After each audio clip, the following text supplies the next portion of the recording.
Mtazamaji, huyu ni mama mchungaji wa kanisa la Grace Anglican Church of Tanzania. Mama mchungaji, Bwana Yesu asifiwe. Unaendeleaje? Umeionaje sherehe ya leo? Naiona vizuri kwa sababu Mungu ametubariki na pia leo tunaamua kumshukuru. Na nini hasa kimepelekea nyinyi kumshukuru Mungu? Jinsi alivyotubariki mashambani, tukaona video sehemu ya 10 katika mashamba yetu. Kwa ni sehemu ya 10 ya mashamba yenu au ni madhao aliyowapatia ndio mnamshukuru nayo kwamba kwa mambo ambayo yanayatuma kutokana na madhao? Unawaambia nini watazamaji?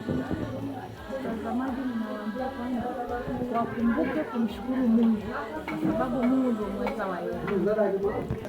Mtazamaji, pia si mama mchungaji tu, nimekutana pia na mzee wa kanisa wa Grace Anglican Church of Tanzania.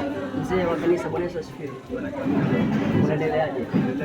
Umeionaje sherehe ya leo? Sherehe ya leo ni jambo la baraka sana. Mungu ametoa nguvu kama hii, ndio kwa na amani ya kutosha kufanya sherehe hii. Na ni nini hasa kilifanya nyie mpaka mkaamua kukaa kamati na kuamua kuweka? Ni jambo la baraka sana kwa sababu ya maelekezo ya Mungu kwamba kufanya sherehe ya mavuno. Ndio maana tumekuwa kwa sababu ya mavuno ya mashamba. Kwa hiyo hii ni shukrani ya sherehe ya mavuno. Ni shukrani ya sherehe ya mavuno ya kwamba mnamshukuru Mungu kwa mazao ambayo mmeyapanda na sasa mmeyavuna. Tumeyapata salama na tumeyapata vizuri sana, jambo la kumshukuru Mungu sana.